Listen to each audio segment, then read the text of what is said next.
What's up guys, Houndish here, and today XUR'S is back in Destiny 2 for the 23rd of October. So, as we can see this week, he's in the European Dead Zone, and if you want to find him on the map, he's here in the Winding Cove, up on the cliffside, which is fairly easy to find in the game.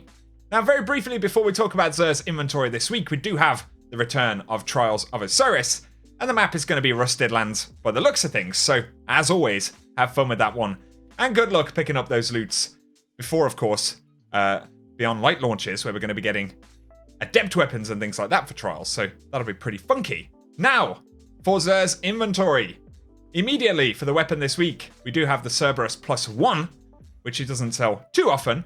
We've got the Lucky Pants right there for the Hunters, the Heart of Inmost Light for the Titans, and then we've got Felwinter's Helm for the Warlocks right there. So actually, a slightly more interesting inventory, maybe, than what he normally has.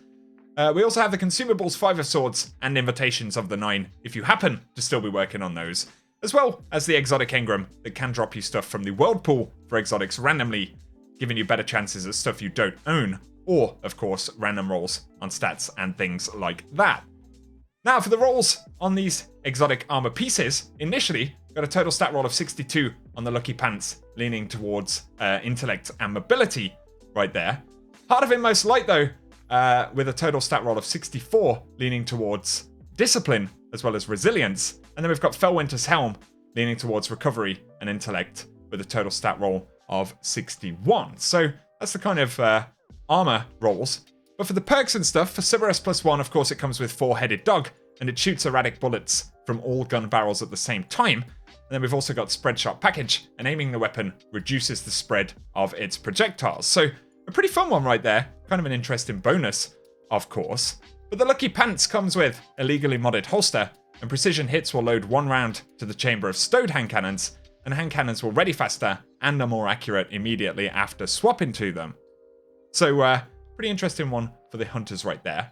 But with the Heart of Inmost Light, of course, you get Overflowing Light, and using an ability, including Grenade, Melee, or Barricade, will empower the other 2 abilities, and empowered means abilities have faster regen. Melees and grenades do more damage, and barricades have more hit points. So another pretty interesting exotic right there, something definitely to play around with, potentially with a few builds.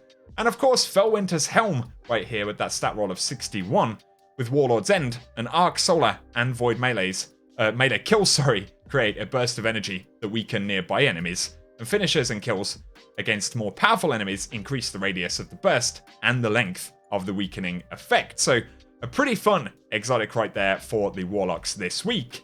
And so there we go, guys. That's what XUR has for us this week in Destiny 2.